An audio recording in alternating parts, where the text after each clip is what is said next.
महोदय, मैं अपनी बात शुरू करूं एक बार फिर। मैं जो ये पंक्ति में यहाँ पर जो नौजवान हमारे बीच पवन सिंह यादव जी हैं, वो भी मंच पर बैठने कष्ट करें कृपया।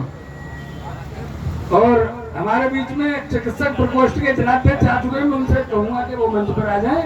सारे फ्रंटल जिलाध्यक्ष मंच पर हैं। और सबसे पहले देवेंद्र सिंह जी के पिताजी स्वर्गीय श्री कप्तान सिंह जो प्रधानाचार्य रहे, उनके चरणों को वंदन करते हुए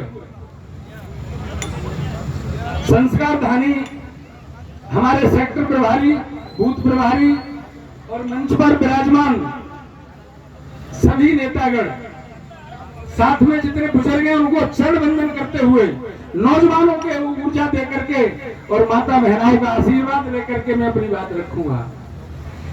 जैसे कि अभी संचालक महोदय ने बताया कि मैं सैनिक प्रकोष्ठ का जिलाध्यक्ष हूँ।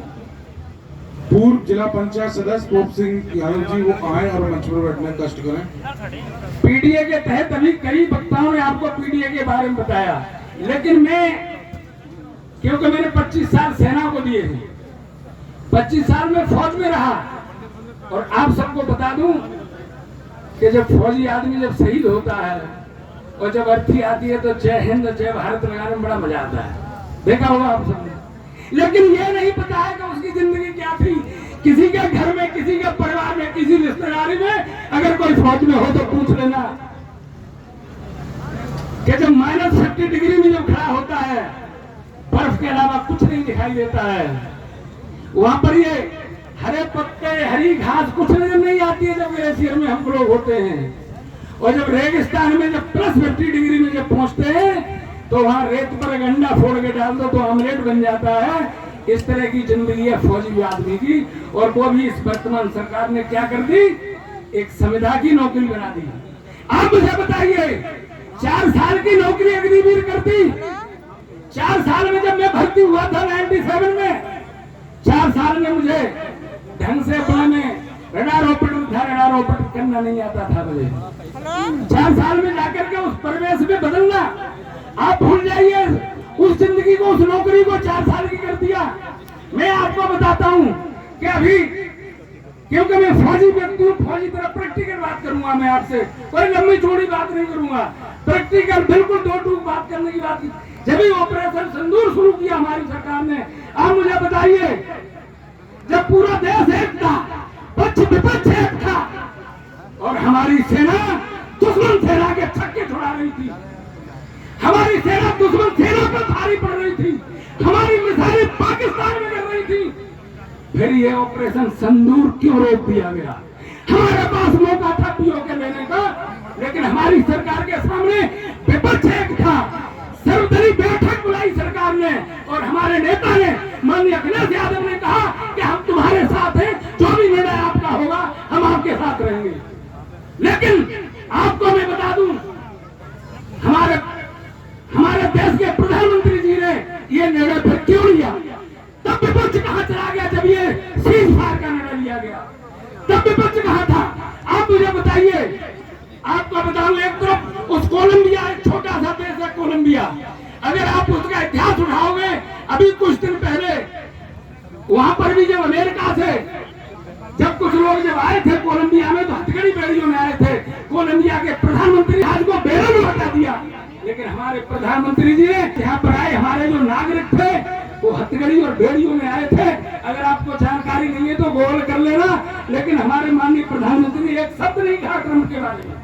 और आप मुझे बताइए, सरकार का ये ऑपरेशन सिंदूर जब बंद किया, इन्होंने जब सीज फायर किया, तो इन्होंने कहा कि साहब पाकिस्तान गिड़गिड़ा रहा था। मैं आपसे कहना चाहता हूं कि जो 26 लोग मरे, जिन महिलाओं का सिंदूर चला गया, उनको आपने ताक में रख दिया, उनको आपने ताक में रख करके और उस गद्दार पाकिस्तान की सना बांध दी। उस गद्दार पाकिस्तानियों को आपने, उनकी रोना पीटना उनका सुन लिया। आप प्रधानमंत्री हैं, आप कुछ भी कर सकते हैं।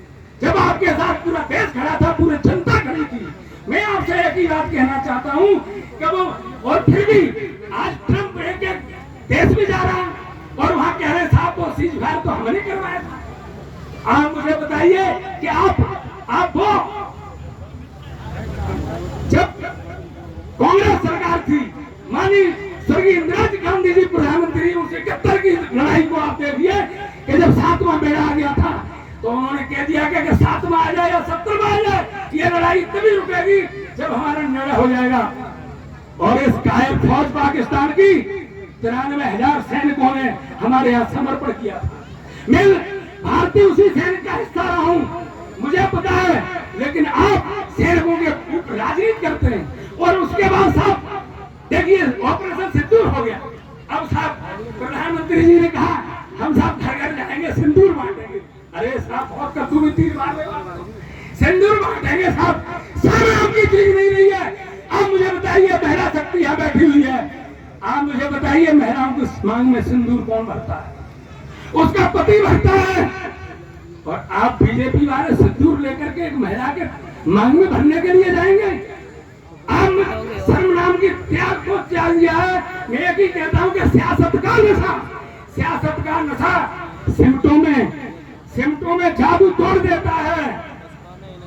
हवा उजड़े हुए पंछू के बाल तोड़ देती है। अरे बीजेपी वालों कुछ तो शर्म करो, कभी जब समय आता है तो तवाइफी घुंघरू तोड़ देती है। मैं आप सबसे कहना चाहता हूँ कि हिंदुस्तान में माननीय अखिलेश यादव जी आपके सामने हमारे राष्ट्रीय अध्यक्ष समाजवादी पार्टी जितना संघर्ष कर रहे हैं, मैं आप पीडीए के बारे में आप बहुत नेता हैं। मैंने 25 साल इस देश को दिया है, सेना को दिया है, आप उस सैनिकों पर राजनीति कर रहे हो। आप मुझे बताइए जब 26 लोग, मेरा एक सवाल है माननीय प्रधानमंत्री जी से, जब 26 लोगों की शहादत हुई तो